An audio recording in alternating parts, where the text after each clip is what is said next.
आज पूरे देश में भारत का डंका बज रहा है और एक कारनामा किसी और ने नहीं बल्कि महामानव मोदी जी ने कर दिखाया है।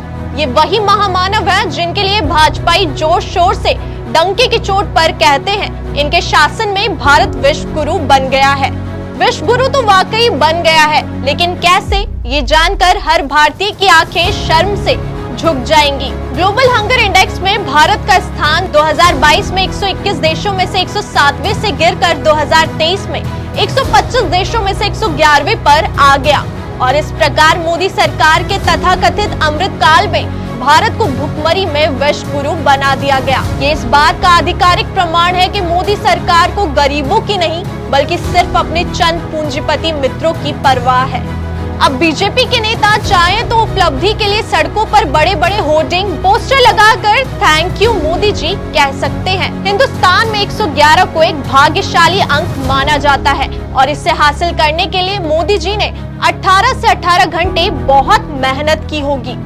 लोग भूखे मरे तो मरे, पीएम मोदी को तो सिर्फ अपने परम मित्र का पेट भरने से मतलब है। ठीक कहा ना? खैर चलिए मोदी सरकार से कुछ सवाल कर लेते हैं जिसका जवाब शायद ही उनके पास हो। क्या ये सच नहीं है कि भारत में 5 साल से कम उम्र के 35.5% बच्चे बौनेपन का शिकार हैं? यानी उम्र के साथ उनकी लंबाई नहीं बढ़ी है। क्या भारत में 19.3% बच्चे कमजोर हैं? इसका मतलब है कि उनका वजन उनकी ऊंचाई के राष्ट्रीय औसत से कम है। क्या 15 से 49 वर्ष की आयु के 57% महिलाएं एनीमिया से पीड़ित हैं? क्या ये सच नहीं है कि मोदी सरकार के बजट 2023-24 में खाद सब्सिडी में 31.28% की आश्चर्यजनक कमी देखी गई, यानी इसकी 1/3 राशि काट दी गई। क्या ये सच नहीं है कि 74% भारतीय भाजपा द्वारा थोपी गई कमर तोड़ने और खाना छीनने वाली महंगाई के कारण पौष्टिक आहार लेने में सक्षम नहीं है?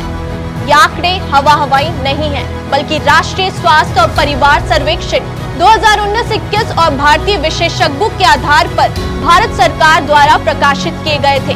अब इन आंकड़ों को देखकर खुद इस बात का अंदाजा लगाइए कि देश किस ओर जा रहा है और जिसके हाथ में देश की कमान है, क्या वो सत्ता में बने रहने का हकदार है?